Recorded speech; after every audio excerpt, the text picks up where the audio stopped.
രാവും പകലും തന്നെ വിളിച്ച് കരയുന്ന തൻ്റെ തിരഞ്ഞെടുക്കപ്പെട്ടവർക്ക് അവിടുന്ന് നീതി നടത്തിക്കൊടുക്കുകയില്ലേ? അവിടുന്ന് അതിന് കാല വിളംബം വരുത്തുമോ? അവർക്ക് വേഗം നീതി നടത്തിക്കൊടുക്കുമെന്ന് സത്യമായും ഞാൻ നിങ്ങളോട് പറയുന്നു. ഉറക്കെന്ന് പറയാം, ഹല്ലേലൂയ, ഹല്ലേലൂയ, ഹല്ലേലൂയ. രാവും പകലും തന്നെ വിളിച്ച് കരയുന്ന തൻ്റെ തിരഞ്ഞെടുക്കപ്പെട്ടവർക്ക് അവിടുന്ന് നീതി നടത്തിക്കൊടുക്കുകയില്ലേ? അവിടുന്ന് അതിനെ കാല വിളംബം വരുത്തുമോ? അവർക്ക് വേഗം നീതി നടത്തിക്കൊടുക്കുമെന്ന് സത്യമായും ഞാൻ നിങ്ങളോട് പറയുന്നു. ഉറക്കെന്ന് പറഞ്ഞേ, ഹല്ലേലൂയ, ഹല്ലേലൂയ, ഹല്ലേലൂയ. ഈശോയിൽ ഏറ്റവും സ്നേഹമുള്ളവരെ, ആഫ്രിക്കയിലെ പുരാതന നഗരമായ കാർത്തേജിൽ AD 332 ഒരു പെൺകുഞ്ഞ് ജനിച്ചു.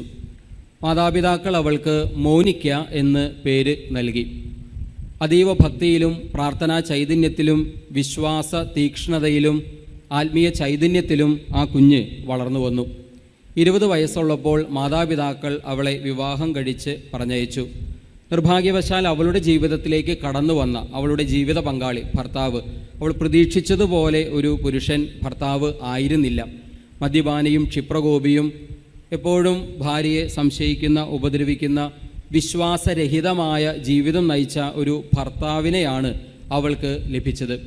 കത്തോലിക്ക മതവിശ്വാസത്തിൽ തുടരാതെ മനിക്കേയൻ പാഷണ്ഡതകളിൽ ജീവിതം മുന്നോട്ട് കൊണ്ടുപോയ ഒരു മനുഷ്യൻ. വിവാഹത്തിന് ശേഷം ഒരുപാട് നാളുകൾ തൻ്റെ ഭർത്താവിൽ നിന്ന് ഏറെ ദ്രോഹങ്ങളും ബുദ്ധിമുട്ടുകളും ഈ പെൺകുട്ടിക്ക് സഹിക്കേണ്ടതായി വന്നു. എന്നാൽ തൻ്റെ ജീവിത പങ്കാളിയുടെ മാനസാന്തരത്തിന് വേണ്ടി മടുപ്പ് കൂടാതെ, നിരാശയില്ലാതെ, പ്രതീക്ഷയോടും പ്രത്യാശയോടും വിശ്വാസത്തോടും തീക്ഷ്ണതയോടും കൂടെ ഈ പെൺകുട്ടി, ഈ ഭാര്യ പ്രാർത്ഥന ആരംഭിച്ചു. ആ പ്രാർത്ഥന 1 വർഷത്തേക്കോ 2 വർഷത്തേക്കോ 3 വർഷത്തേക്കോ ആയിരുന്നില്ല. നീണ്ട 18 വർഷങ്ങൾ അവൾ തൻ്റെ ഭർത്താവിൻ്റെ മാനസാന്തരത്തിന് വേണ്ടി നിരാശയില്ലാതെ പ്രാർത്ഥിച്ചു. 18 വർഷത്തെ പ്രാർത്ഥനകൾക്കൊടുവിൽ ആ മനുഷ്യൻ മാനസാന്തരപ്പെടുകയാണ്. അദ്ദേഹത്തിൻ്റെ മരണത്തിന് 1 വർഷം മുൻപ് അദ്ദേഹം മാനസാന്തരപ്പെടുകയും പിന്നീട് കത്തോലിക്ക വിശ്വാസത്തിലേക്ക് തിരികെ വരികയും അതോടൊപ്പം തന്നെ ഒരു നല്ല ആത്മീയ ജീവിതം നയിച്ച് നല്ല മരണം സ്വീകരിക്കുകയും ചെയ്തു. ഈ സ്ത്രീയെ സംബന്ധിച്ചിടത്തോളം അപ്പോഴും പ്രാർത്ഥന അവസാനിപ്പിക്കാൻ സാധ്യമായിരുന്നില്ല. കാരണം ഏകദേശം അപ്പൻ്റെ തന്നെ വഴിയിലൂടെ യാത്ര ചെയ്ത മകൻ അദ്ദേഹത്തിന് അല്ലെങ്കിൽ അവൾക്ക് ഉണ്ടായിരുന്നു. തൻ്റെ മകൻ്റെ മാനസാന്തരത്തിന് വേണ്ടിയായി തുടർന്നുള്ള പ്രാർത്ഥന.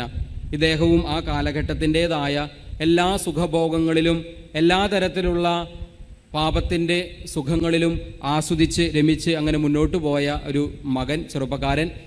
അദ്ദേഹത്തിന് വേണ്ടി ഈ അമ്മ കണ്ണുനീരോടെ തൻ്റെ പ്രാർത്ഥന തുടർന്നു. അതും അനേക വർഷങ്ങൾ പ്രാർത്ഥിക്കേണ്ടതായിട്ട് വന്നു.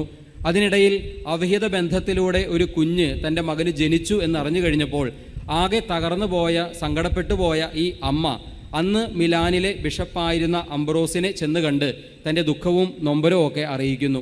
അന്നേരം ആ ബിഷപ്പ് അംബ്രോസ് അദ്ദേഹം പറഞ്ഞ വാക്കുകൾ ഇപ്രകാരമായിരുന്നു: മകളെ, ഇത്രയേറെ കണ്ണുനീരിൻ്റെ പുത്രൻ നശിച്ചു പോവുക അസാധ്യമാണ്. ഇത്രയേറെ കണ്ണുനീരിൻ്റെ പുത്രൻ നശിച്ചു പോവുക അസാധ്യമാണ്. അത് കേവലം ആശ്വസിപ്പിക്കുന്ന ഒരു വാക്യമായിരുന്നില്ല, അതിനുമപ്പുറത്ത് അതൊരു പ്രവചനമായിരുന്നു. വർഷങ്ങൾ നീണ്ട അവളുടെ പ്രാർത്ഥനയ്ക്കൊടുവിൽ, ഏകദേശം ഒരു 13-14 വർഷം നീണ്ട അവളുടെ പ്രാർത്ഥനയ്ക്കൊടുവിൽ ഇതാ ആ മകൻ മാനസാന്തരപ്പെടുന്നു, കത്തോലിക്ക വിശ്വാസത്തിലേക്ക് തിരിച്ചു വരുന്നു. അദ്ദേഹം പിന്നീട് ഒരു വൈദികനായി, മെത്രാനായിട്ടൊക്കെ മാറി. എന്നു മാത്രമല്ല, പിന്നീട് മരിച്ച് സഭ അദ്ദേഹത്തെ വിശുദ്ധ പദവിയിലേക്ക് ഉയർത്തുകയും തുടർന്ന് അദ്ദേഹം ഇന്ന് തിരുസഭയിൽ വേദപാരംഗത സ്ഥാനം അലങ്കരിക്കുകയും ചെയ്യുന്നു. നമുക്കറിയാം ഈ മഹാവിശുദ്ധൻ ആരാണ് എന്നും ഈ മഹാവിശുദ്ധന് ജന്മം കൊടുത്ത വിശുദ്ധയായ പുണ്യവതിയായ ഈ അമ്മ ആരാണ് എന്നും. കത്തോലിക്ക സഭയിൽ വിശുദ്ധരിൽ പണ്ഡിതൻ, പണ്ഡിതരിൽ വിശുദ്ധൻ എന്നൊക്കെ അറിയപ്പെടുന്ന വിശുദ്ധ അഗസ്തീനോസ് പുണ്യവാളൻ്റെയും അദ്ദേഹത്തിൻ്റെ മാനസാന്തരത്തിന് കാരണമായ വിശുദ്ധ മോനിക്ക പുണ്യവതിയുടെയും ജീവചരിത്രമാണ് ഞാൻ നിങ്ങളോട് പറഞ്ഞത്.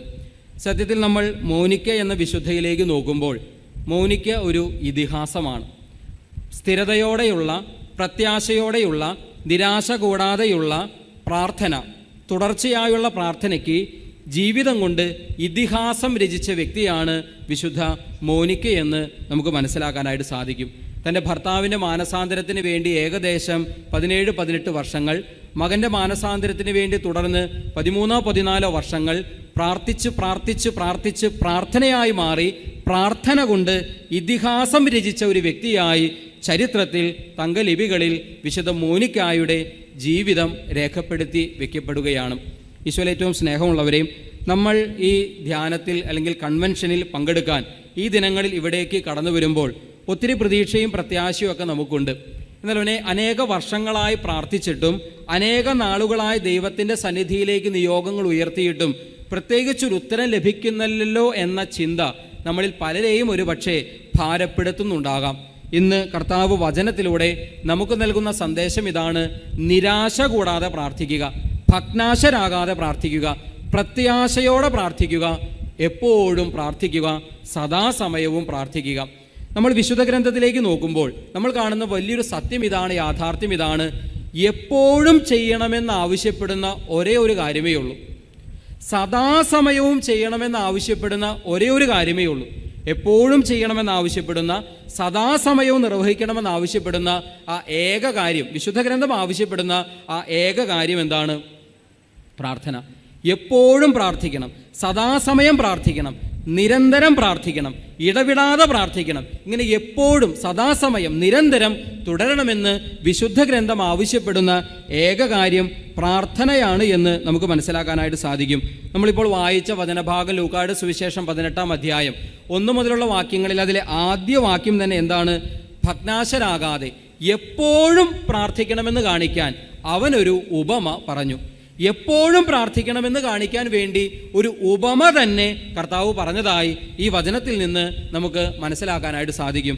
തെസ്സലോനിക്കക്കാർക്ക് എഴുതിയ 1-ാം ലേഖനം 5-ാം അധ്യായം 17-18 വാക്യങ്ങൾ നമ്മൾ ഇങ്ങനെ വായിക്കുന്നു: ഇടവിടാതെ പ്രാർത്ഥിക്കുവിൻ, ഇടവിടാതെ പ്രാർത്ഥിക്കുവിൻ, എല്ലാ കാര്യങ്ങളിലും നന്ദി പ്രകാശിപ്പിക്കുവിൻ, ഇതാണ് യേശുക്രിസ്തുവിൽ നിങ്ങളെക്കുറിച്ചുള്ള ദൈവഹിതം. അപ്പോൾ പിതാവായ ദൈവത്തിന് യേശുക്രിസ്തുവിൽ നമ്മെക്കുറിച്ചുള്ള ഹിതം എന്താണ് എന്ന് പൗലോസ് ശ്ലീഹ തെസ്സലോനിക്കക്കാർക്ക് എഴുതിയ 1-ാം ലേഖനം 5-ാം അധ്യായം 17-ാം വാക്യത്തിൽ നമ്മളെ പഠിപ്പിച്ചു തരികയാണ്, അഥവാ ഓർമ്മിപ്പിച്ചു തരികയാണ്. ഇടവിടാതെ പ്രാർത്ഥിക്കുവിൻ, ഇതാണ് ദൈവഹിതം. ഇടവിടാതെ പ്രാർത്ഥിക്കുവിൻ, ഇതാണ് ദൈവഹിതം.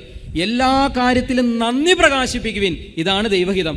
എല്ലാ കാര്യത്തിലും നന്ദി പ്രകാശിപ്പിക്കുവിൻ, ഇതാണ് ദൈവഹിതം. പൗലോസ് ശ്ലീഹ നമ്മളെ ഓർമ്മിപ്പിക്കുന്നു. ഇനി ലൂക്കായുടെ സുവിശേഷം 21-ാം അധ്യായം 36-ാം വാക്യത്തിൽ നമ്മളിങ്ങനെ കാണുന്നു: സംഭവിക്കാനിരിക്കുന്ന ഇവയിൽ നിന്നെല്ലാം രക്ഷപ്പെട്ട് മനുഷ്യപുത്രന്റെ മുൻപിൽ പ്രത്യക്ഷപ്പെടാൻ വേണ്ട കരുത്ത് ലഭിക്കാൻ സദാസമയം പ്രാർത്ഥിച്ചുകൊണ്ട് ജാഗരൂകരായിരിക്കുവിൻ. സദാസമയം പ്രാർത്ഥിച്ചുകൊണ്ട് ജാഗരൂകരായിരിക്കുവിൻ. വീണ്ടും എഫേസോസുകാർക്ക് എഴുതിയ ലേഖനം 6-ാം അധ്യായം 18-ാം വാക്യത്തിൽ നമ്മൾ ലേഖനത്തിൽ ഇപ്പോൾ വായിച്ചു കേട്ടതാണ്: നിങ്ങൾ അപേക്ഷകളോടും യാചനകളോടും കൂടെ എല്ലാ സമയവും ആത്മാവിൽ പ്രാർത്ഥന നിരതരായിരിക്കുവിൻ. എല്ലാ സമയവും ആത്മാവിൽ പ്രാർത്ഥന നിരതരായിരിക്കുവിൻ. അവിശ്രാന്തം ഉണർന്നിരുന്ന് എല്ലാ വിശുദ്ധർക്കും വേണ്ടി പ്രാർത്ഥിക്കുവിൻ. അവിശ്രാന്തം ഉണർന്നിരുന്ന് എല്ലാ വിശുദ്ധർക്കും വേണ്ടി പ്രാർത്ഥിക്കുവിൻ. ഏറ്റവും സ്നേഹമുള്ളവരെ, വിശുദ്ധ ഗ്രന്ഥം നമ്മളെ പഠിപ്പിക്കുന്ന വലിയൊരു സത്യമാണ്, വലിയൊരു യാഥാർത്ഥ്യമാണ്. എല്ലായ്പ്പോഴും സദാസമയം നിരന്തരം ഇടവിടാതെ ചെയ്യണമെന്ന്, നിർവഹിക്കണമെന്ന് വിശുദ്ധ ഗ്രന്ഥം നമ്മളോട് ആവശ്യപ്പെടുന്ന ഏക കാര്യം പ്രാർത്ഥനയാണ്. ഉറക്കെന്ന് പറഞ്ഞേ ഹല്ലേലൂയാം, ഹല്ലേലൂയാം, ഹല്ലേലൂയാം, ഹല്ലേലൂയാ. നമ്മുടെയൊക്കെ ജീവിതത്തിൽ പ്രാർത്ഥന അത്യാവശ്യം നയിക്കുന്നവരാണ് നമ്മളൊക്കെ. അതുകൊണ്ടാണല്ലോ നമ്മൾ കൺവെൻഷനിലൊക്കെ പങ്കെടുക്കാൻ ഇത്രയും ചൂടുള്ള അല്ലെങ്കിൽ വിപരീതമായൊരു സാഹചര്യത്തിൽ പോലും നമ്മൾ ഇങ്ങനെയൊക്കെ വന്നിരിക്കുന്നുണ്ടെങ്കിൽ അത്യാവശ്യമൊക്കെ പ്രാർത്ഥനാ ജീവിതം നയിക്കുന്നവരായതുകൊണ്ട് തന്നെയാണ്. നമ്മുടെ ഉള്ളിൽ പ്രത്യാശയും വിശ്വാസവും ഒക്കെ ഇപ്പോഴും അതിൻ്റെ ദീപശിഖ അണഞ്ഞു പോയിട്ടൊന്നുമില്ല, കെട്ടുപോയിട്ടൊന്നുമില്ല. കാരണം പൂർണ്ണമായും പ്രത്യാശയുടെ കിരണം അണഞ്ഞു പോയാൽ, തെളിച്ചം അണഞ്ഞു പോയാൽ നമുക്ക് ആർക്കും ഇങ്ങനെ ഇവിടെ വരാനോ അല്ലെങ്കിൽ കൺവെൻഷനിൽ ധ്യാനത്തിൽ പങ്കെടുക്കാനോ നമുക്ക് സാധ്യമല്ല.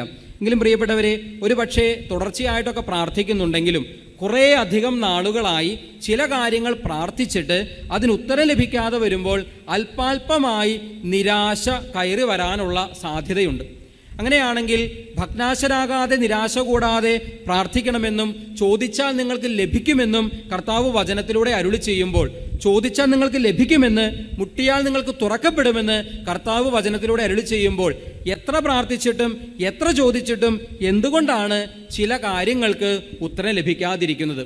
അതിന് നമ്മൾ വിശുദ്ധ ഗ്രന്ഥത്തെ അതിൻ്റെ സമഗ്രതയിൽ ഒന്ന് മനസ്സിലാക്കുകയാണ് എങ്കിൽ, പ്രാർത്ഥനയ്ക്ക് ഉത്തരം ലഭിക്കുന്നതിന് നിർബന്ധമായും പ്രാർത്ഥനയിൽ പുലർത്തേണ്ട ചില മാനദണ്ഡങ്ങൾ നമുക്ക് കാണാനായിട്ട് സാധിക്കും. പ്രാർത്ഥനയിൽ പുലർത്തേണ്ട മാനദണ്ഡങ്ങൾ എന്തൊക്കെയാണ്? പ്രാർത്ഥനയ്ക്ക് ഉത്തരം ലഭിക്കണമെങ്കിൽ പ്രാർത്ഥനയിൽ പുലർത്തേണ്ട മാനദണ്ഡങ്ങൾ എന്തൊക്കെയാണ്? ആ മാനദണ്ഡങ്ങൾ കുറച്ചു നേരത്തെ ബഹുമാനപ്പെട്ട ഡേവിസ് പട്ടത്തച്ഛൻ പ്രാർത്ഥനയെക്കുറിച്ച്, കുടുംബജീവിതത്തെക്കുറിച്ച് ആരംഭിച്ച് പ്രാർത്ഥനാ ജീവിതത്തെക്കുറിച്ച് തുടർന്ന് പറഞ്ഞിട്ടാണ് സന്ദേശം അവസാനിപ്പിച്ചത്. ഇപ്പോൾ കുറേ കാര്യങ്ങൾ പഴയ നിയമത്തിൻ്റെ വെളിച്ചത്തിൽ നമുക്ക് മനസ്സിലാക്കാനായിട്ട് സാധിച്ചു. അതിനോട് തുടർച്ച എന്ന പോലെ പറയാൻ ആഗ്രഹിക്കുകയാണ്. പ്രാർത്ഥനയ്ക്ക് ഉത്തരം ലഭിക്കണമെങ്കിൽ നിർബന്ധമായും പ്രാർത്ഥനയിൽ പുലർത്തേണ്ട ചില മാനദണ്ഡങ്ങളുണ്ട്. എന്തൊക്കെയാണെന്ന് നോക്കാം. ഒന്നാമതായി വിശ്വാസത്തോടെ പ്രാർത്ഥിക്കുക. യാക്കോബ് ശ്ലീഹായുടെ ലേഖനം 1-ാം അധ്യായം 6 മുതൽ 8 വരെയുള്ള വാക്യങ്ങളിൽ നമ്മൾ ഇങ്ങനെ വായിക്കുന്നു: സംശയിക്കാതെ വിശ്വാസത്തോടെ വേണം ചോദിക്കുവാൻ. സംശയിക്കുന്നവൻ കാറ്റിൽ ഇളകിമറിയുന്ന കടൽ തിരക്ക് തുല്യനാണ്.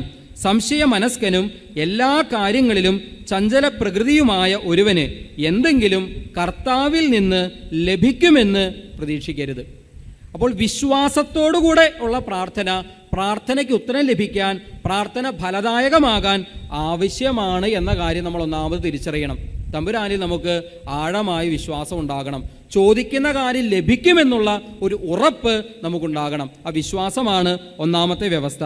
വീണ്ടും നമ്മൾ കാണുന്നുണ്ട് മർക്കോസിന്റെ സുവിശേഷം 11-ാം അധ്യായം 22-ാം വാക്യം: ആരെങ്കിലും ഈ മലയോട് ഇവിടെ നിന്ന് മാറി കടലിൽ ചെന്ന് വീഴുക എന്ന് പറയുകയും ഹൃദയത്തിൽ ശങ്കിക്കാതെ ഞാൻ പറയുന്നത് സംഭവിക്കുമെന്ന് വിശ്വസിക്കുകയും ചെയ്താൽ അവന് അത് സാധിച്ച് കിട്ടും.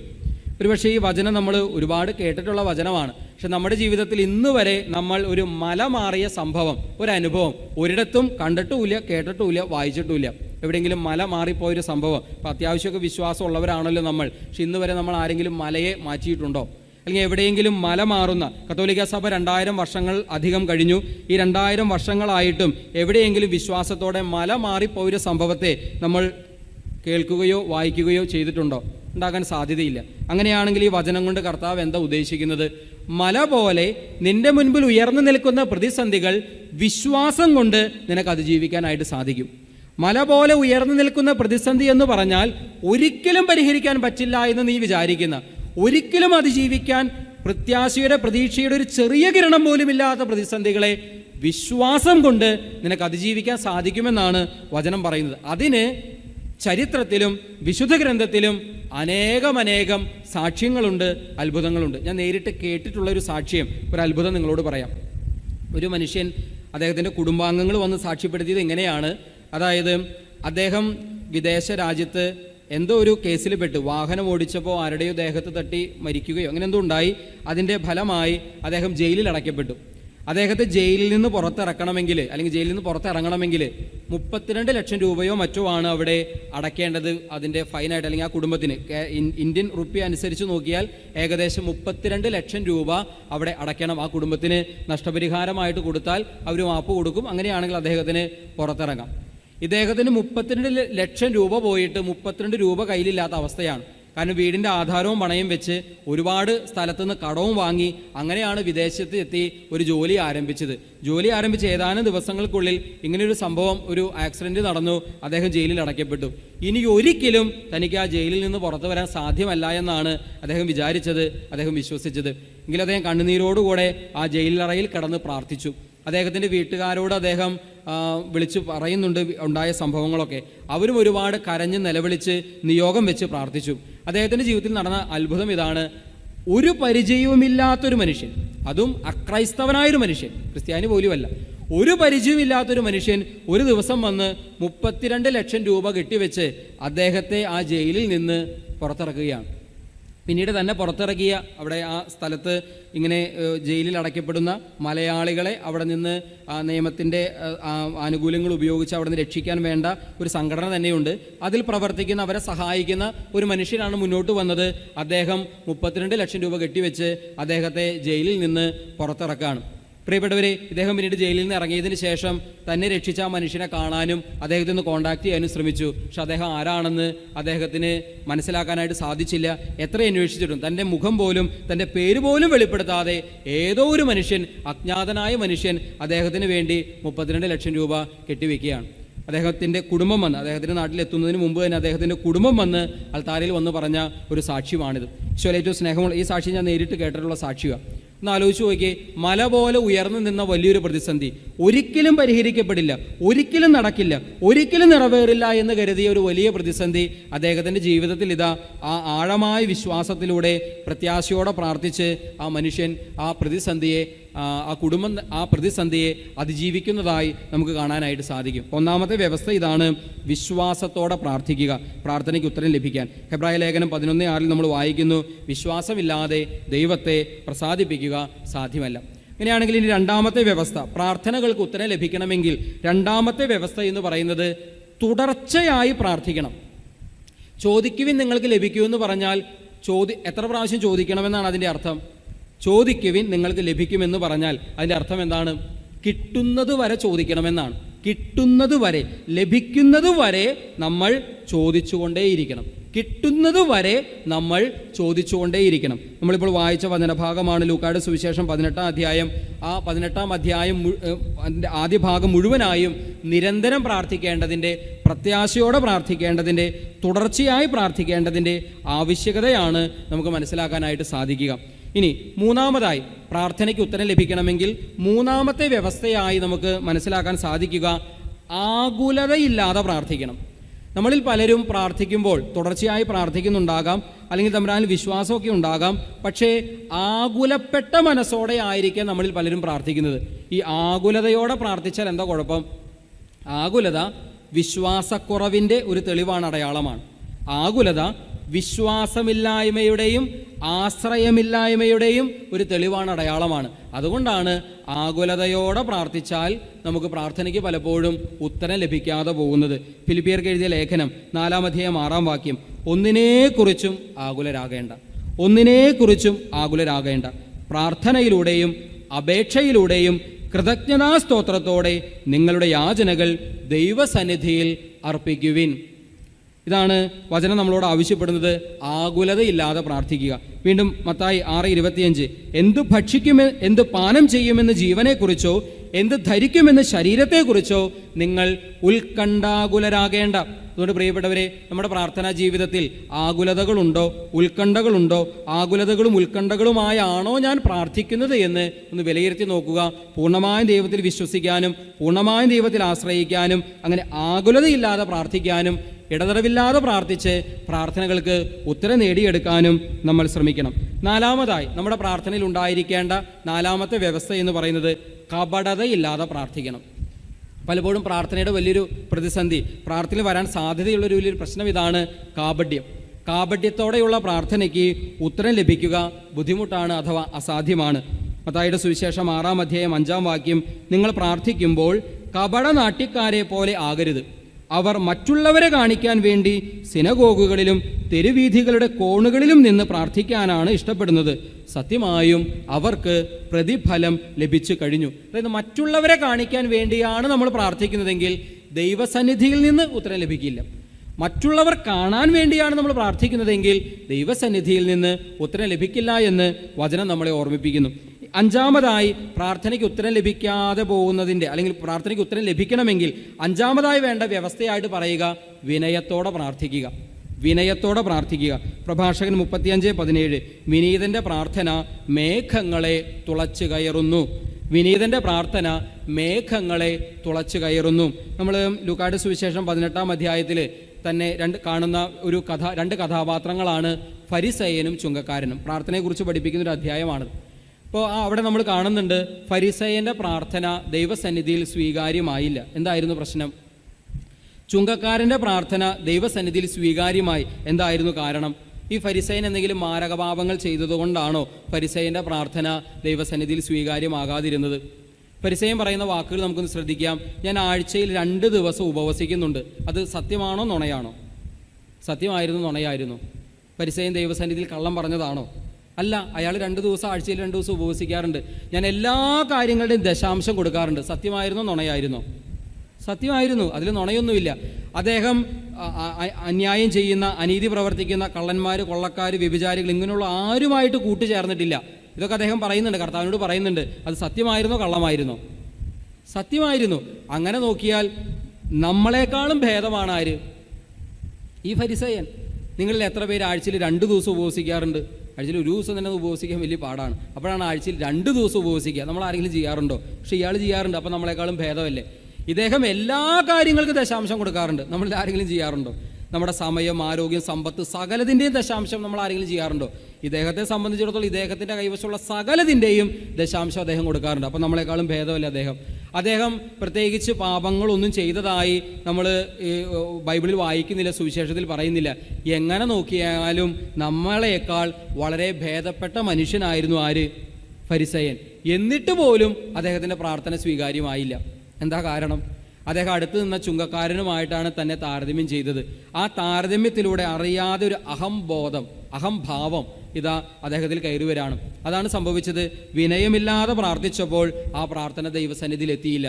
എന്നാൽ ചുങ്കക്കാരനെ നോക്കിയാൽ സാമാന്യം ഒരുമാതിരിപ്പെട്ട എല്ലാ അൽക്കുലത്ത് പരിപാടികളിലൂടെയും പോകുന്ന ആളാണ് ആര്?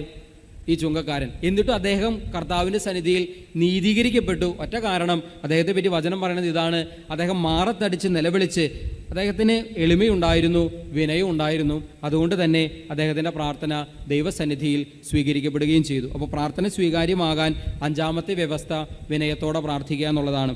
6ാമത്തെ വ്യവസ്ഥയായി വചനം പറയുന്നു, ദുരാശകളെ തൃപ്തിപ്പെടുത്താൻ തിന്മയായിട്ടുള്ളതൊന്നും ചോദിക്കരുത്. ദുരാശകളെ തൃപ്തിപ്പെടുത്താൻ തിന്മയായിട്ടുള്ളതൊന്നും ചോദിക്കരുത്. അങ്ങനെ ചോദിച്ച് നമ്മൾ എന്തിനു വേണ്ടിയാണ് പ്രാർത്ഥിക്കുന്നത് എന്ന് ഒരു പ്രധാനപ്പെട്ട കാര്യം. പ്രാർത്ഥിച്ചാൽ ഉത്തരം ലഭിക്കുമെന്ന് പറഞ്ഞാൽ, വിശ്വാസത്തോടും വിനയത്തോടും സ്നേഹത്തോടൊക്കെ പ്രാർത്ഥിച്ചാൽ ഉത്തരം ലഭിക്കുമെന്ന് പറയുമ്പോൾ ഒരു കാര്യം നമ്മൾ അടിവരയിട്ട് മനസ്സിലാക്കണം: ഞാൻ എന്തിനു വേണ്ടിയാണ് പ്രാർത്ഥിക്കുന്നത്? എൻ്റെ തന്നെ ദുരാശകളെ തൃപ്തിപ്പെടുത്താൻ, എൻ്റെ തന്നെ സ്വാർത്ഥ അഭിലാഷങ്ങളെ തൃപ്തിപ്പെടുത്താനാണ് ഞാൻ പ്രാർത്ഥിക്കുന്നതെങ്കിൽ ആ പ്രാർത്ഥനയ്ക്ക് ഉത്തരം ലഭിക്കില്ല. ബഹുമാനപ്പെട്ട പട്ടത്തച്ഛൻ വചന സന്ദേശത്തിൽ ചില കാര്യങ്ങൾ സൂചിപ്പിച്ചായിരുന്നു. ആ സൂചിപ്പിച്ച കാര്യങ്ങൾ ഞങ്ങളവിടെ ധ്യാന കേന്ദ്രത്തിലുണ്ടായിരുന്ന സമയത്ത് കൗതുകകരമായ ചില കാര്യങ്ങൾ നേരിട്ട് കാണാനും കേൾക്കാനും വായിക്കാനൊക്കെ ഇടവന്നതിൻ്റെ വെളിച്ചത്തിൽ അച്ഛൻ പറഞ്ഞ ഉദാഹരണങ്ങൾ എനിക്ക് വ്യക്തിപരമായിട്ട് അറിയാവുന്ന കാര്യങ്ങൾ തന്നെയാണ്. അതായത് ഒരിക്കലും അവിടെ കുട്ടികളുടെ ധ്യാനം നടക്കുമ്പോൾ, 10ാം ക്ലാസ്സിലോ മറ്റുള്ള കുട്ടികളുടെ ധ്യാനം നടക്കുമ്പോൾ ഏത് ധ്യാനത്തിലും നിയോഗങ്ങൾ എഴുതി വാങ്ങിക്കും. നിയോഗങ്ങളൊക്കെ ഒരു ബക്കറ്റിലിടാൻ പറയും. അതിനുശേഷം ആ നിയോഗങ്ങളൊക്കെ എടുത്ത് വായിച്ചു നോക്കി അവർക്ക് വേണ്ടി പ്രാർത്ഥിക്കണമല്ലോ, ഈ നിയോഗങ്ങൾക്ക് വേണ്ടി പ്രാർത്ഥിക്കണമല്ലോ. അങ്ങനെയുള്ള നിയോഗങ്ങളിൽ ചില നിയോഗങ്ങൾ ചിരിക്കണോ കരയണോ എന്ന് നമുക്കറിയാത്ത ചില നിയോഗങ്ങളുണ്ടായിരുന്നു. അതിൽ ചിലതൊക്കെ ഇവിടെ പട്ടത്തച്ഛൻ സൂചിപ്പിച്ചിട്ടുണ്ടായി. ഞാൻ വായിച്ചിട്ടുള്ള 1-2 നിയോഗങ്ങൾ പറയാം. ഒരു നിയോഗം ഇതാണ്: ഒരു പയ്യൻ 10ാം ക്ലാസ്സുകാരൻ എഴുതി വെച്ചിരിക്കുകയാണ്, ക്ലാസ്സിലുള്ള ഏറ്റവും ബ്യൂട്ടിഫുൾ ഗേളിനെ എനിക്ക് കല്യാണം കഴിക്കണം. അതാണ് അവൻ്റെ നിയോഗം. ക്ലാസ്സിലുള്ള ഏറ്റവും ബ്യൂട്ടിഫുൾ ഗേളിനെ എനിക്ക് വിവാഹം കഴിക്കണം. വേറൊരുത്തിൻ്റെ നിയോഗം ഇതാണ്: ഞാൻ പ്രേമിച്ചുകൊണ്ടിരിക്കുന്ന പെണ്ണിനെ വേറെ ആരും പ്രേമിക്കാൻ പാടില്ല. ഞാൻ പ്രേമിച്ചുകൊണ്ടിരിക്കുന്ന പെണ്ണിനെ വേറെ ആരും ഒരുത്തൻ്റെ നിയോഗങ്ങൾ നല്ല ഒരുപാട് നിയോഗങ്ങളുണ്ട്. ഞാൻ കൗതുകകരമായ ചില നിയോഗങ്ങൾ നിങ്ങളെ അറിയിച്ചെന്നേ ഉള്ളൂ. 3ാമത്തെ ഒരുത്തൻ എഴുതിയ ഒരു നിയോഗം ഇതാണ്. ഒരുത്തിയാണെന്ന് തോന്നുന്നു. ഞാൻ സ്കൂളിൽ നടക്കുന്ന കലോത്സവത്തിൽ ഞാൻ ഡാൻസ് കളിക്കുമ്പോൾ ആ ഡാൻസ് കാണാൻ ഞാൻ പ്രേമിക്കുന്ന ചെറുപ്പക്കാരനുണ്ടാകണം. എൻ്റെ ഡാൻസ് കണ്ട് അവൻ എന്നെ ഇഷ്ടപ്പെടണം. ഇതാണ് വേറൊരാളുടെ, 3ാമതൊരാളുടെ നിയോഗം. ഇങ്ങനെ അതികൗതുകകരമായ ഒത്തിരി നിയോഗങ്ങൾ ചിലപ്പോൾ വരാറുണ്ട് പ്രിയപ്പെട്ടവരെയും. അപ്പോൾ വചനം നമ്മളോട് ഇങ്ങനെ പറയുന്നു, യാക്കോബ് 4:6, ചോദിച്ചിട്ട് നിങ്ങൾക്ക് ലഭിക്കുന്നില്ലെങ്കിൽ അത് നിങ്ങളുടെ ദുരാശകളെ തൃപ്തിപ്പെടുത്താൻ നിങ്ങൾ തിന്മയായിട്ടുള്ളത് ചോദിക്കുന്നത് കൊണ്ടാണ്. എന്ന് വെച്ച് കഴിഞ്ഞാൽ ദുരാശകളെ തൃപ്തിപ്പെടുത്താനോ സ്വാർത്ഥപരമായ കാര്യങ്ങൾ നേടിയെടുക്കാനോ വേണ്ടി നടത്തുന്ന പ്രാർത്ഥനയ്ക്ക് ഉത്തരം ലഭിക്കില്ല എന്ന് കർത്താവ് വചനത്തിലൂടെ വ്യക്തമായി നമുക്ക് മുന്നറിയിപ്പ് നൽകുന്ന ഒരു യാഥാർത്ഥ്യമാണ്. നമ്മുടെ കത്തോലിക്ക സഭയിൽ നമ്മൾ പല നിയോഗങ്ങൾക്ക് വേണ്ടി പ്രാർത്ഥിക്കാറുണ്ട്. ചിലപ്പോൾ ജീവിച്ചിരിക്കുന്ന വ്യക്തികൾക്ക് വേണ്ടി കുർബാന ചൊല്ലി പ്രാർത്ഥിക്കാറുണ്ട്. മരിച്ചുപോയ വ്യക്തികൾക്ക് വേണ്ടി വിശുദ്ധ ബലി അർപ്പിച്ച് പ്രാർത്ഥിക്കാറുണ്ട്. അല്ലെങ്കിൽ ചിലപ്പോൾ നമ്മൾ തിരുനാളുകൾ ഏറ്റെടുത്ത് നടത്തി പ്രാർത്ഥിക്കാറുണ്ട്. നൊവേനകൾ ഏറ്റെടുത്ത് നടത്തി പ്രാർത്ഥിക്കാറുണ്ട് ചില നിയോഗങ്ങൾക്ക് വേണ്ടി. ഇങ്ങനെയുള്ള പ്രാർത്ഥനകളിൽ ഈ ശത്രു സംഹാരത്തിനുള്ള പ്രാർത്ഥന ഏതാ? ശത്രുക്കളെ സംഹരിക്കാനുള്ള പ്രാർത്ഥന ഏതാ? ഏത് പ്രാർത്ഥനയാണ് കത്തോലിക്ക സഭയിൽ അങ്ങനെയുള്ളത്? ഏത് പ്രാർത്ഥന ചൊല്ലിയാലും നമ്മുടെ ശത്രുക്കൾ, നമുക്ക് കുറേ ശത്രുക്കളുണ്ടാവും, വഴിയുണ്ടല്ലോ, അവരെ സംഹരിക്കാനുള്ള പ്രാർത്ഥന ഏതാ? ഏതാ? കുർബാനയോ? അങ്ങനെ ഒരു പ്രാർത്ഥന നമുക്കില്ല. ശത്രു സംഹാര പ്രാർത്ഥന നമുക്കില്ല. കത്തോലിക്കരെ സംബന്ധിച്ചിടത്തോളം, ക്രൈസ്തവരെ സംബന്ധിച്ചിടത്തോളം നമുക്ക് ആകെയുള്ള ശത്രു ആരാണ്? പിശാച് മാത്രം. മറ്റൊരാളുടെ നാശം ആഗ്രഹിക്കുന്ന പ്രാർത്ഥനകൾ കത്തോലിക്ക സഭയിലില്ല. മറ്റുള്ളവരുടെ തകർച്ചയെ ആഗ്രഹിക്കുന്ന ഒരു പ്രാർത്ഥന, അതാണ് ദുരാശകളെ തൃപ്തിപ്പെടുത്താൻ തിന്മയായിട്ടുള്ളത് ചോദിച്ചാൽ അത് ലഭിക്കൂ എന്ന് ഒരിക്കലും നമ്മൾ വിചാരിച്ചേക്കരുത്. ഇനി 7ാമത്തെ വ്യവസ്ഥ, പ്രാർത്ഥനകൾക്ക് ഉത്തരം ലഭിക്കാനുള്ള 7ാമത്തെ വ്യവസ്ഥ, വെറുപ്പില്ലാതെ അഥവാ ക്ഷമിച്ച് പ്രാർത്ഥിക്കണം. ഇന്ന് സന്ദേശമായിട്ട് റാഫേലച്ചൻ വളരെ ശക്തമായിട്ട് പറഞ്ഞത് ഒരു കാര്യം നിങ്ങൾ പലരും ശ്രദ്ധിച്ചിട്ടുണ്ടാവും ഞാൻ വിചാരിക്കുന്നു, എല്ലാവരും ശ്രദ്ധിച്ചിട്ടുണ്ടാവും വിചാരിക്കുന്നു. പലരുടെ ഉള്ളിൽ കടുത്ത വൈരാഗ്യവും വെറുപ്പും വിദ്വേഷവും നിറച്ചു വെച്ചിട്ടുണ്ട്. ഈ വെറുപ്പുള്ളിലിരുന്നാലുള്ള കുഴപ്പം, പ്രാർത്ഥന ദൈവസന്നിധിയിലേക്ക് എത്തില്ല, ദൈവാനുഗ്രഹം താഴേക്ക് നമ്മുടെ ജീവിതത്തിലേക്ക് സ്വീകരിക്കാൻ നമുക്ക് സാധിക്കുകയില്ല. അതുകൊണ്ട് വെറുപ്പുള്ളിൽ വെച്ചിരുന്നാൽ വെറുപ്പുള്ള ഹൃദയത്തിൽ നിന്ന് ഉയരുന്ന പ്രാർത്ഥനകൾ ദൈവസന്നിധിയിലേക്ക് എത്തില്ല. ദൈവാനുഗ്രഹം സ്വീകരിക്കാൻ നമുക്കും സാധ്യമല്ല. നമുക്കും ദൈവാനുഗ്രഹത്തിനും ഇടയിൽ വലിയൊരു ബ്ലോക്കാണ് ഈ വെറുപ്പ് എന്ന് പറയുന്നത്. അതുകൊണ്ട് ക്ഷമിച്ച് പ്രാർത്ഥിക്കാൻ നമ്മൾ തയ്യാറാകണം. മത്തായി 5:23, നീ ബലിപീഠത്തിൽ കാഴ്ചയർപ്പിക്കുമ്പോൾ നിന്റെ സഹോദരന് നിന്നോട് എന്തെങ്കിലും വിരോധമുണ്ടെന്ന് അവിടെ വെച്ച് ഓർത്താൽ ബലിവസ്തു അവിടെ വെച്ചിട്ട് പോയി അവനുമായി അനുരഞ്ജനപ്പെടുക, എന്നിട്ട് വന്ന് ബലിയർപ്പിക്കുക, അപ്പോൾ നിന്റെ ബലി സ്വീകാര്യമാകും. ഉറക്കെ പറഞ്ഞേ ഹല്ലേലൂയ. പ്രഭാഷകൻ 28:3, അയൽക്കാരനോട് പകവെച്ച് പുലർത്തുന്നവന് കർത്താവിൽ നിന്ന് കരുണ പ്രതീക്ഷിക്കാവോ? ഒന്നും പ്രതീക്ഷിക്കേണ്ട. അതുകൊണ്ട് ക്ഷമിച്ച് പ്രാർത്ഥിക്കാൻ, വെറുപ്പില്ലാത്ത ഹൃദയത്തോടെ പ്രാർത്ഥിക്കാൻ നമ്മൾ തയ്യാറായില്ല എങ്കിൽ, ഹൃദയത്തിൽ വെറുപ്പിരുന്നാൽ ആ പ്രാർത്ഥനയ്ക്ക് ഉത്തരം ലഭിക്കില്ല എന്ന് വചനം മുന്നറിയിപ്പ് നൽകണം. ഇനി 8ാമതായി നമ്മൾ കാണുന്നു, പ്രാർത്ഥനയ്ക്ക് ഉത്തരം ലഭിക്കണമെങ്കിൽ വിശുദ്ധിയോടെ പ്രാർത്ഥിക്കണം. ഇതൊരു വലിയ കുഴപ്പം പിടിച്ച കാര്യം. കാരണം എന്താ? നമ്മളിൽ എല്ലാവരിലും ഉണ്ട് ചെറുതും വലുതുമായ പാപാവസ്ഥകളും. അപ്പോൾ അതിൻ്റെ അർത്ഥം പാപി പ്രാർത്ഥിച്ചാൽ ദൈവം കേൾക്കില്ല എന്നാണോ? പാപികളെ തേടി വന്നവനാണ് കർത്താവെങ്കിൽ പാപികളുടെ പ്രാർത്ഥന കർത്താവ് തീർച്ചയായിട്ടും കേൾക്കും. എന്നാൽ ഓർക്കുക, വിശുദ്ധിയോടെ പ്രാർത്ഥിക്കണമെന്ന് പറഞ്ഞാൽ അതിൻ്റെ അർത്ഥം ഇതാണ്, ഞാനും നിങ്ങളും ലോകത്തുള്ള സകല മനുഷ്യരും ചെറുതും വലുതുമായ പാപാവസ്ഥയിലായിരിക്കുന്നവരാണ്.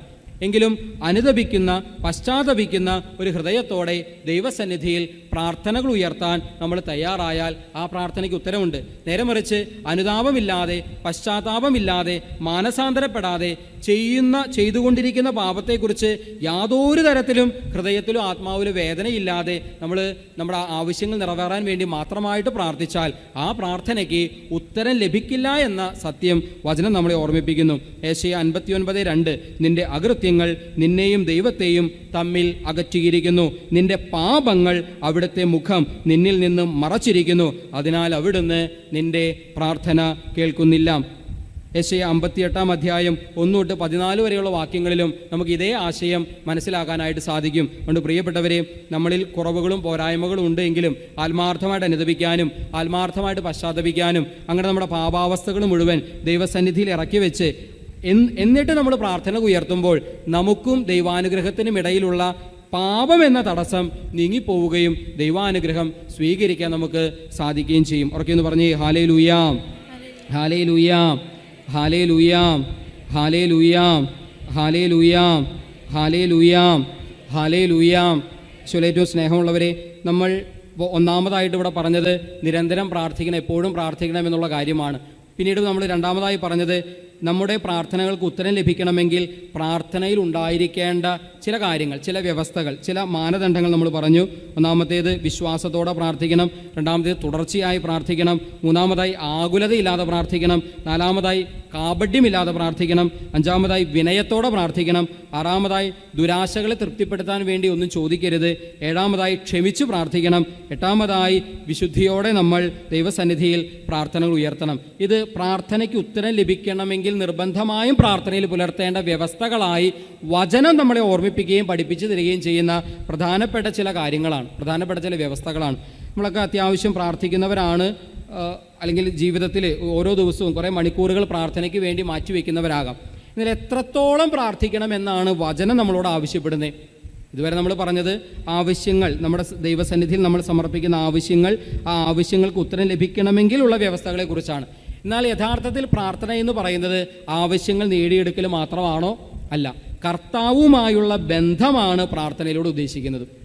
കർത്താവുമായുള്ള ബന്ധം, അപ്പനും മക്കളും തമ്മിലുള്ള ബന്ധം പോലെ സ്വർഗീയ പിതാവുമായുള്ളൊരു ബന്ധത്തിലേക്ക്, ആഴമായ സ്നേഹ ഐക്യത്തിലേക്ക് വരാൻ നമ്മളെ സഹായിക്കുന്ന മാർഗമാണ് യഥാർത്ഥത്തിൽ പ്രാർത്ഥന എന്ന് പറയുന്നത്. അങ്ങനെയാണെങ്കിൽ നമ്മൾ എത്രത്തോളം പ്രാർത്ഥിക്കണമെന്നും വചനം നമ്മളെ ഓർമ്മിപ്പിച്ച് തരുന്നുണ്ട്. റോമാക്കാർക്ക് എഴുതിയ ലേഖനം 8-26 ആത്മാവാണ് പ്രാർത്ഥിക്കുന്നത്. ആത്മാവാണ് പ്രാർത്ഥിക്കുന്നത്. വേണ്ട വിധം പ്രാർത്ഥിക്കേണ്ടത് എങ്ങനെയെന്ന് നമുക്ക് അറിഞ്ഞുകൂടാം. അവാച്യമായ നെടുവീർപ്പുകളാൽ ആത്മാവ് തന്നെ നമുക്ക് വേണ്ടി മധ്യസ്ഥം വഹിക്കുന്നു. പുതിയ നിയമത്തിലേക്ക് വരുമ്പോൾ നമ്മൾ കാണുന്ന കണ്ടുമുട്ടുന്ന പ്രാർത്ഥനയെക്കുറിച്ചുള്ള വളരെ പ്രധാനപ്പെട്ട ഒരു യാഥാർത്ഥ്യം ഇതാവാണ്. പരിശുദ്ധാത്മാവിനെ കേന്ദ്രീകരിച്ചുള്ള പ്രാർത്ഥനയാണ് നടക്കേണ്ടത്. പരിശുദ്ധാത്മാവിനെ കേന്ദ്രീകരിച്ചുള്ള പ്രാർത്ഥനയാണ് നടക്കേണ്ടത്. ആത്മാവിന് നിറവ് സംഭവിക്കുന്ന ഒരു പ്രാർത്ഥനയാണ് നടക്കേണ്ടത്. അങ്ങനെയാണെങ്കിൽ വചനം നമ്മുടെ മുൻപിൽ ഒരു ടാർഗറ്റ് വെച്ചിട്ടുണ്ട്. ദൈവവചനം നമ്മുടെ മുൻപിൽ ഒരു ലക്ഷ്യം ഫിക്സ് ചെയ്ത് തന്നിട്ടുണ്ട്. നമ്മൾ ഇത്രത്തോളമാണ് പ്രാർത്ഥിച്ച് എത്തേണ്ടത്. എത്രത്തോളം എന്ന് നമുക്ക് വചനത്തിൻ്റെ വെളിച്ചത്തിലൊന്ന് മനസ്സിലാക്കാൻ ശ്രമിക്കാം. ഒന്നാമതായി ലൂക്ക 24:49 നമ്മൾ കാണുന്നു, ഉന്നതത്തിൽ നിന്ന് ശക്തി ധരിക്കുന്നത് വരെ. ഉന്നതത്തിൽ നിന്ന് ശക്തി ധരിക്കുന്നത് വരെ നമ്മൾ പ്രാർത്ഥിക്കണം. അപ്പസ്തോലന്മാർ, ആദിമ ക്രൈസ്തവ സമൂഹം കർത്താവിൻ്റെ സ്വർഗാരോഹണത്തിന് ശേഷമുള്ള 10 ദിനങ്ങൾ രാവും പകലും ഇടതടവില്ലാതെ പ്രാർത്ഥിച്ച് ഉന്നതത്തിൽ നിന്നുള്ള ശക്തി സ്വീകരിച്ചു. പരിശുദ്ധാത്മ ശക്തി സ്വീകരിച്ചു. ഈ ശക്തി നമ്മൾ സ്വീകരിച്ചിട്ടുണ്ടോ? ഒരു പെന്തക്കുസ്ത അനുഭവം നമ്മൾ സ്വന്തമാക്കിയിട്ടുണ്ടോ? അപ്പോൾ അതാണ് വചനം നമ്മുടെ മുൻപിൽ വെക്കുന്ന ഒന്നാമത്തെ ടാർഗറ്റ്. ഉന്നതത്തിൽ നിന്ന് ശക്തി ധരിക്കുന്നത് വരെ, ഉന്നതത്തിൽ നിന്ന് ശക്തി ധരിക്കുന്നത് വരെ നമ്മൾ പ്രാർത്ഥിക്കണം. രണ്ടാമത്തെ ടാർഗറ്റ് ഇതാണ്. ലൂക്ക 1:41 നമ്മൾ സന്ദർശിക്കുന്നവർ പരിശുദ്ധാത്മാവിനെ സ്വീകരിക്കുവോളം. 1:41 നമ്മൾ കാണുക, മറിയം എലിസബത്തിനെ സന്ദർശിച്ചു. മറിയത്തിൻ്റെ സന്ദർശനത്തിലൂടെ സംഭവിച്ച കാര്യം എന്താ? എലിസബത്തിൽ പരിശുദ്ധാത്മാവ് നിറഞ്ഞു, ഉദരത്തിൽ ശിശുവിൽ പരിശുദ്ധാത്മാവ് നിറഞ്ഞു. ഇത് വചനം നമ്മുടെ മുൻപിൽ വെക്കുന്നൊരു സൂചനയാണ്. അതായത് എൻ്റെ സാന്നിധ്യം, എൻ്റെ പ്രസൻസ് എൻ്റെ കൂടെയുള്ളവരിൽ, എൻ്റെ കുടുംബത്തിലാകാം, എൻ്റെ മാതാപിതാക്കളിലോ ജീവിത പങ്കാളിയിലോ മക്കളിലോ സഹോദരങ്ങളിലോ അയൽവാസികളിലോ സുഹൃത്തുക്കളിലോ ആരിലുമാകട്ടെ, അവരിലൊക്കെ പരിശുദ്ധാത്മാവ് നിറയാൻ കാരണമാകണം. എൻ്റെ സാന്നിധ്യം മറ്റുള്ളവർക്ക് പരിശുദ്ധാത്മാവിന് കൊടുക്കുന്നുണ്ടോ? എൻ്റെ സാന്നിധ്യത്തിലൂടെ മറ്റുള്ളവർ പരിശുദ്ധാത്മ നിറവിലേക്ക് കടന്നു വരാൻ സാധിക്കുന്നുണ്ടോ? ഇതാണ് വചനം നമ്മുടെ മുൻപിൽ വെക്കുന്ന രണ്ടാമത്തെ ടാർഗറ്റ് എന്ന് പറയുന്നത്. മൂന്നാമതായി അപ്പസ്തോല പ്രവർത്തനം 10:44 പത്രോസ് ഇത് പറഞ്ഞുകൊണ്ടിരിക്കുമ്പോൾ തന്നെ കേട്ടുകൊണ്ടിരുന്ന എല്ലാവരുടെ മേലും പരിശുദ്ധാത്മാവ് വന്നു. അതിൻ്റെ അർത്ഥം ഇതാണ്, ഞാൻ ഒരാളോട് സംസാരിക്കുമ്പോൾ കേൾക്കുന്ന വ്യക്തിയിൽ പരിശുദ്ധാത്മാവ് നിറയുന്നുണ്ടോ? ആ വ്യക്തിയിൽ സന്തോഷവും ആനന്ദവും സമാധാനവും ഒക്കെ അനുഭവിക്കാൻ ആ വ്യക്തിക്ക് സാധിക്കുന്നുണ്ടോ? അതോ ഉള്ള ആത്മാവ് പോലും പേടിച്ച് അവിടെ നിന്ന് എഴുന്നേറ്റ് പോവുകയാണോ ചെയ്യുന്നത്? എൻ്റെ സാന്നിധ്യം, എൻ്റെ വാക്കുകൾ കേൾക്കുന്ന വ്യക്തികളിൽ പരിശുദ്ധാത്മാവ് നിറയുന്ന വിധം അത്രത്തോളം പ്രാർത്ഥനയിൽ ഞാൻ വളർന്നിട്ടുണ്ടാകണമെന്ന് വചനമിത നമ്മുടെ മുൻപിൽ ലക്ഷ്യമായി ടാർഗറ്റായിട്ട് വെച്ച് തരികയാണ്. ഇനി നാലാമതായി നമ്മൾ കാണുന്നു അപ്പസ്തോല പ്രവർത്തനം 5:15 പത്രോസിൻ്റെ നിഴൽ വീണപ്പോൾ രോഗികൾ സുഖപ്പെട്ടു. പത്രോസിൻ്റെ നിഴൽ, പത്രോസിൻ്റെ ഒരു നിഴൽ മാത്രം മതിയായിരുന്നു, വഴിയരിയിൽ കിടന്ന രോഗികൾ സുഖപ്പെട്ടു. ആ മനുഷ്യൻ അതുപോലെ വിശ്വസിച്ചു. പത്രോസിൻ്റെ നിഴലെങ്കിലും ഒന്ന് വീണാൽ മതി, രോഗികൾ സുഖപ്പെടുമെന്ന് കരുതി വഴിയിൽ കൊണ്ടുവന്ന്, അവർ നടന്നു പോകുന്ന വഴിയിലൊക്കെ കൊണ്ടുവന്ന് രോഗികളെ കിടത്തി. നിഴൽ സ്പർശിച്ചപ്പോഴേക്കും ദേഹത്ത് തൊടേണ്ടി വന്നിട്ടില്ല, വസ്ത്രത്തിൽ തൊടേണ്ടി വന്നിട്ടില്ല. ഇത് നിഴൽ സ്പർശിച്ചപ്പോഴേക്കും രോഗികൾക്ക് സൗഖ്യം കിട്ടി.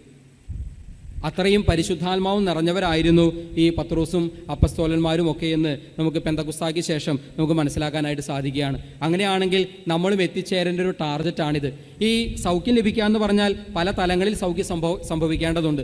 ശരീരത്തിൻ്റെ സൗഖ്യം, മനസ്സിൻ്റെ സൗഖ്യം, ആത്മാവിൻ്റെ സൗഖ്യം. ഇപ്പോൾ എൻ്റെ വാക്കുകൾ മൂലം, എൻ്റെ സാന്നിധ്യം മൂലം, എൻ്റെ പ്രസൻസ് മൂലം എൻ്റെ കൂടെയുള്ളവർക്ക് അല്പം സമാധാനം ലഭിക്കുന്നുണ്ടോ? അല്പം ആശ്വാസം ലഭിക്കുന്നുണ്ട്. അല്പമെങ്കിലും ഒരു അഭിഷേകം, ഒരു ചൈതന്യം. നിരാശയിൽപ്പെട്ടിരുന്നൊരു വ്യക്തിക്ക് എൻ്റെ സാന്നിധ്യം മൂലം ഒരു ചെറിയ പ്രതീക്ഷ, ഒരു ചെറിയ പ്രത്യാശ, അല്ലെങ്കിൽ ഒരു അല്പമൊക്കെ വിശ്വാസത്തിലൊരു ജ്വലനം എൻ്റെ സാന്നിധ്യം മൂലം വ്യക്തികൾക്ക് സംഭവിക്കുന്നുണ്ടോ? ഉണ്ടെങ്കിൽ ഇതാ നമ്മൾ ആ ഒരു വഴിയിൽ നമ്മൾ വളർന്നുകൊണ്ടിരിക്കുകയാണ്. ഇല്ലെങ്കിലോ നമ്മളിൽ പ്രാർത്ഥനയിൽ വളർച്ചയില്ല എന്ന് സ്വയം നമ്മൾ മനസ്സിലാക്കേണ്ടതായിട്ട് വരും. ഇനിതാ വചനം നമ്മുടെ മുൻപിൽ വയ്ക്കുന്ന അഞ്ചാമത്തെ ടാർഗറ്റ് എന്ന് പറയുന്നത് അപ്പസ്തോല പ്രവർത്തനം 8:17 ശിഷ്യന്മാർ അവരുടെ മേൽ കൈകൾ വെച്ചു, അന്നേരം അവർ പരിശുദ്ധാത്മാവിനെ സ്വീകരിച്ചു. ഞാനൊരാളുടെ ശിരസിൽ കൈകൾ വെച്ച് പ്രാർത്ഥിച്ചാൽ, ഞാനൊരു കുടുംബനാഥനാണെങ്കിൽ എൻ്റെ മക്കളുടെ ശിരസിൽ കൈകൾ വെച്ച് പ്രാർത്ഥിക്കുമ്പോൾ, ഒരു കുടുംബനാഥയാണെങ്കിൽ എൻ്റെ മക്കളുടെ ശിരസിൽ കൈകൾ വെച്ച് പ്രാർത്ഥിക്കുമ്പോൾ അവരിൽ പരിശുദ്ധാത്മാവിൻ്റെ സാന്നിധ്യം നിറയുന്നുണ്ടോ? അവരിൽ പരിശുദ്ധാത്മാവിൻ്റെ അഭിഷേകം നിറയുന്നുണ്ടോ? അപ്പനും അമ്മയും മക്കളെ അനുഗ്രഹിച്ച് പ്രാർത്ഥിക്കുമ്പോൾ തലമുറകളുടെ അനുഗ്രഹം അവളുടെ കൈകളിലൂടെ മക്കളിലേക്ക് ഒഴുകി വരുന്നുണ്ടോ? ഒഴുകി വരേണ്ടതാണ്. അങ്ങനെ വരാനുള്ള കൃപയും അനുഗ്രഹവും വിവാഹമെന്ന കൂദാശ സ്വീകരിക്കുന്ന സമയത്ത് തന്നെ കർത്താവ് നിങ്ങൾക്ക് തന്നിട്ടുണ്ട്. നിങ്ങൾ കൈകൾ വെച്ച് പ്രാർത്ഥിച്ചാൽ നിങ്ങളുടെ മക്കൾ അനുഗ്രഹം പ്രാപിക്കണം. ഇപ്പോൾ ഞാനൊരു വചന പ്രഘോഷകൻ എന്ന നിലയ്ക്ക് എൻ്റെ അരികിൽ വരുന്ന ഒരാളുടെ ശിരസിൽ കൈകൾ വെച്ച് പ്രാർത്ഥിച്ചാൽ ആ വ്യക്തി അനുഗ്രഹം സ്വീകരിക്കണം. ഒരു പുരോഹിതൻ എന്ന നിലയ്ക്ക് ഒരാളുടെ ശിരസിൽ കൈകൾ വെച്ച് പ്രാർത്ഥിച്ചാൽ അനുഗ്രഹം പ്രാപിക്കണമെന്ന് ദൈവം ആഗ്രഹിക്കുന്നുണ്ട്. പൗരോഹിത്യത്തിലൂടെ ആ കൃപയും നൽകുന്നുണ്ട്. പ്രിയപ്പെട്ടവരെ, എൻ്റെ ജീവിതം അതിനോട് വിശ്വസ്തത പുലർത്തിയാൽ ഇത് സംഭവിക്കുകയും ചെയ്യും. കുടുംബനാഥൻ എന്ന നിലയിൽ, കുടുംബനാഥ എന്ന നിലയിൽ ഓരോരുത്തരും ഞങ്ങളുടെ മക്കളുടെ ശിരസിൽ കയ്യിൽ വെച്ച് പ്രാർത്ഥിക്കുമ്പോൾ ഈ അത്ഭുതം സംഭവിക്കേണ്ടതാണ്. അത് സംഭവിക്കണമെങ്കിൽ നമ്മുടെ ജീവിതാന്തസ്സിനോട് നമ്മൾ വിശ്വസ്ത പുലർത്തുകയും പ്രാർത്ഥനയുടെ ഒരു നിറവ് നമ്മിൽ ഉണ്ടായിരിക്കുകയും വേണം. ഉറക്കെന്ന് പറഞ്ഞേ ഹല്ലേലൂയ, ഹല്ലേലൂയ. ഇനി അടുത്തതായി 6-ാമതായിട്ട് നമ്മൾ കാണുന്നു അപ്പസ്തോല പ്രവർത്തനം 16-ാം അധ്യായം 16-ാം വാക്യം. പൗലോസ് ഒരു പെൺകുട്ടിയിൽ നിന്ന് പിശാചിനെ ബഹിഷ്കരിക്കുകയാണ്. പ്രിയപ്പെട്ടവരെ, നമ്മളെ ഭരമേൽപ്പിച്ചിരിക്കുന്ന വ്യക്തികളുടെ ജീവിതത്തിൽ ഏതെങ്കിലും തരത്തിൽ പാപാവസ്ഥകളുണ്ടെങ്കിൽ ആ പാപാവസ്ഥയെ ബഹിഷ്കരിച്ച് നിർവീര്യമാക്കാൻ, ആ വ്യക്തിയിൽ പ്രവർത്തിക്കുന്ന തിന്മയുടെ അരൂപിയെ നിർവീര്യമാക്കാൻ മാത്രം ഒരു പ്രാർത്ഥനാ ചൈതന്യം എന്നിലുണ്ടോ? എന്നെ ഭരമേൽപ്പിച്ചിരിക്കുന്ന വ്യക്തി എന്ന് പറഞ്ഞാൽ ഒരു കുടുംബത്തെ, കുടുംബനാഥയത, ആ കുടുംബം ഭരമേൽപ്പിച്ച് തന്നിരിക്കുകയാണ്. മക്കളിൽ എന്തെങ്കിലുമൊക്കെ തിന്മകളുണ്ടെങ്കിൽ, ജീവിതപങ്കാളിൽ എന്തെങ്കിലുമൊക്കെ തിന്മകളുണ്ടെങ്കിൽ, എന്നെ ഭരമേൽപ്പിച്ച് തന്നിരിക്കുന്ന വ്യക്തികളിൽ എന്തെങ്കിലുമൊക്കെ കുറവുകളോ പോരായ്മകളുണ്ടെങ്കിൽ പ്രാർത്ഥിച്ച് ആ വ്യക്തിയിലെ തിന്മ ബഹിഷ്കരിക്കപ്പെടാനും ആ വ്യക്തിയിൽ ദൈവാത്മാവിൻ്റെ ചൈതന്യം നിറയുവാനും അങ്ങനെ പ്രാർത്ഥിക്കാൻ, അത്രത്തോളം പ്രാർത്ഥിച്ചുയരാൻ എനിക്ക് സാധിക്കുന്നുണ്ടോ? വചനം നമ്മുടെ മുൻപിൽ വെക്കുന്ന 6-ാമത്തെ ടാർഗറ്റ്, ലക്ഷ്യം ഇതാണ്. ഇനി 7-ാമതായി നമ്മൾ കാണുന്നു, തൊട്ട വസ്തുക്കൾ തിരിശേഷിപ്പാകുവോളം നമ്മൾ പ്രാർത്ഥിക്കണം. അത് അപ്പസ്തോല പ്രവർത്തനം 19-ാം അധ്യായം 11-12 നമ്മൾ വായിക്കുക. അതായത് ശിഷ്യന്മാർ ഉപയോഗിച്ചിരുന്ന തുവാലകളോ വസ്ത്രങ്ങളോ ഇതൊക്കെ അവർ കൊണ്ടുവന്ന് രോഗികളെ സ്പർശിച്ചു. അന്നേരം രോഗികൾക്ക് സൗഖ്യം കിട്ടി. ഈശോയിൽ ഏറ്റവും സ്നേഹമുള്ളവരെയും, നമുക്ക് തിരുശേഷിപ്പ് വണങ്ങി പ്രാർത്ഥിക്കാൻ ഇഷ്ടമുള്ളവരാണ്. തിരുശേഷിപ്പ് തൊട്ടുമുത്തി പ്രാർത്ഥിക്കാൻ നമ്മൾ ഇഷ്ടമുള്ളവരാണ്. തിരുശേഷിപ്പുകളുള്ള സ്ഥലങ്ങൾ സന്ദർശിക്കാനും പ്രാർത്ഥിച്ച് തൊട്ടുമുത്താനും പ്രാർത്ഥിക്കാനും ഒക്കെ ഇഷ്ടമുള്ളവരാണ്. പറ്റുമെങ്കിൽ തിരുശേഷിപ്പുകൾ വാങ്ങാൻ, അങ്ങനെ കിട്ടാൻ സാധ്യതകളുണ്ടെങ്കിൽ അത് സ്വീകരിക്കാനും അത് കൈവശം സൂക്ഷിക്കാനും അതുപയോഗിച്ച് പ്രാർത്ഥിക്കാനും ഒക്കെ ഒത്തിരി ആഗ്രഹമുള്ളവരാണ് പൊതുവേ നമ്മൾ. എന്നാൽ പ്രിയപ്പെട്ടവർ, നമ്മൾ എന്നും എങ്ങനെ തിരുശേഷിപ്പ് തൊട്ടുമുത്തി പ്രാർത്ഥിച്ച് ഇങ്ങനെ ജീവിച്ചാൽ മതിയോ? നമ്മളെന്നാ തിരുശേഷിപ്പുകളാകുന്നേ? മറ്റ് വ്യക്തികൾ, ഈശോയോട് വിശ്വസ്തത പുലർത്തിയ വിശുദ്ധാത്മാക്കൾ, അവർ തിരുശേഷിപ്പായി മാറിയപ്പോൾ, അവരുടെ ശേഷിപ്പുകൾ വിശുദ്ധമായി തീർന്നപ്പോൾ നമ്മളത് തൊട്ടുമുത്തി പ്രാർത്ഥിക്കുന്നു. ചോദ്യം ഇതാണ്, ഞാൻ എന്നാ ഒരു തിരുശേഷിപ്പായി മാറുന്നേ? നമ്മൾ എന്ന ഒരു തിരുശേഷിപ്പായി മാറുന്നേ? എന്നെ തൊട്ടുമുത്തി പ്രാർത്ഥിച്ചാൽ, അതായത് ഒരു കുടുംബനാഥനെ, ഒരപ്പനെ മക്കൾ സ്പർശിച്ചാൽ ആ മക്കൾ വിശുദ്ധീകരിക്കപ്പെടുമാറ് ഒരു അഭിഷേകം അപ്പനിലുണ്ടോ? അമ്മയെ സ്പർശിച്ചാൽ മക്കൾ വിശുദ്ധീകരിക്കപ്പെടുമാറ് ഒരു ചൈതന്യം അമ്മയിലുണ്ടോ? പ്രിയപ്പെട്ടവരെ, നമ്മൾക്ക് തമ്പുരാൻ തന്നിരിക്കുന്ന വിളിയോട് വിശ്വസ്തത പുലർത്തി ജീവിച്ചുകൊണ്ട് നമ്മുടെ ജീവിതത്തിലേക്ക് കടന്നു വരുന്ന ഏത് വ്യക്തികൾക്കും പരിശുദ്ധാത്മാവിനെ പ്രദാനം ചെയ്യും വിധം ജീവിച്ചിരിക്കെ തന്നെ തിരുശേഷിപ്പുകളായി മാറുവാൻ നമ്മുടെ ജീവിതത്തിന് സാധിക്കുന്നുണ്ടോ? ബൈബിൾ നമ്മുടെ മുൻപിൽ വെക്കുന്ന ടാർഗറ്റ് ഇതാണ്. അപ്പോൾ നമ്മൾ ലക്ഷ്യത്തിലേക്ക് കാര്യമായിട്ടൊന്നും അടുത്തിട്ടില്ല എന്ന് ഈ വചനങ്ങളുടെ വെളിച്ചത്തിൽ ചിന്തിച്ചാൽ നമുക്ക് മനസ്സിലാക്കാനായിട്ട് സാധിക്കും. ഇന്നത്തെ ദിവസം നൽകുന്ന ഈ വചന സന്ദേശങ്ങളെ, കർത്താവ് നമുക്ക് നൽകുന്ന ഈ പ്രബോധനങ്ങളെ നമ്മുടെ ഹൃദയത്തിലേക്ക് സ്വാംശീകരിച്ചുകൊണ്ട് നമുക്ക് പ്രാർത്ഥനയിൽ വളരാൻ, പ്രാർത്ഥനയിൽ ഉയരാൻ, പ്രാർത്ഥിച്ച് ജീവിതത്തെ പ്രാർത്ഥനയാക്കി മാറ്റാൻ പരിശ്രമിക്കാം.